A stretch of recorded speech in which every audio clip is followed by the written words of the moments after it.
6.6 million Ukrainians have fled their country and become refugees as a result of the conflict. That's about 5 times more people than the last migrant crisis in Europe. And if hosting these people was expensive back then, it's off the charts now.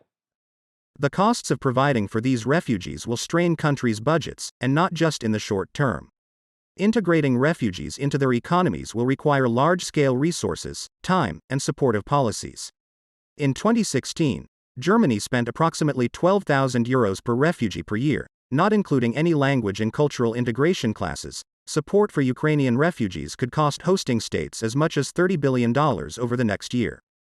As if the EU wasn't already dealing with supply chain issues, an energy crisis, record-breaking inflation. Added to this already long list of economic woes is everything connected to hosting a sudden influx of millions of people. Poland's been by far the hardest hit since it's accepted over 3 million refugees. That kind of budgetary strain is making itself felt across small Polish border towns.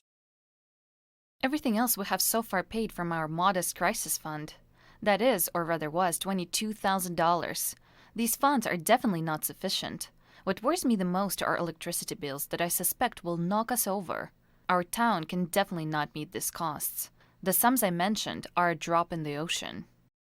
Even Warsaw is barely keeping up with its population surge of nearly 20% since late February. Its mayor is already talking about relocations. We need a relocation scheme because we need to share the burden. The Ukrainians are fighting for our freedom, and we need to do our bit. A number of Polish cities are trying to economize, at least, by ending free public transport rides for Ukrainians. As one might imagine, that hasn't gone down well with refugees. Proszę kupić bilet unijny. Ja pokazuję panu. Proszę bilet kupić u mnie, nie będzie pani musiała pokazać. Bo wezwę policję i wtedy pani zapłaci za opóźnienie pociągu. It's not just Poland making cuts, though. Bulgaria is having to cut refugee subsidies and relocate people. Ukrainians in the Czech Republic will soon have to find work or lose their government benefits. In Latvia, the authorities have stopped providing refugees with free food. And the Netherlands is even having to force local councils to accept refugees, since many are not willing. This is not what I wanted, but this is how it is. In the coming weeks, we are going to say to a number of local councils, you have a suitable building. The permits are in order. It is owned by the Refugee Settlement Agency or the state, and so we are going to use it.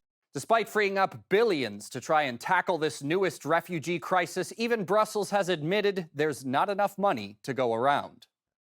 The 7-year budget that started in 2021 was made for peace. Nobody envisaged, as we were negotiating that budget, that there would be a war in Europe.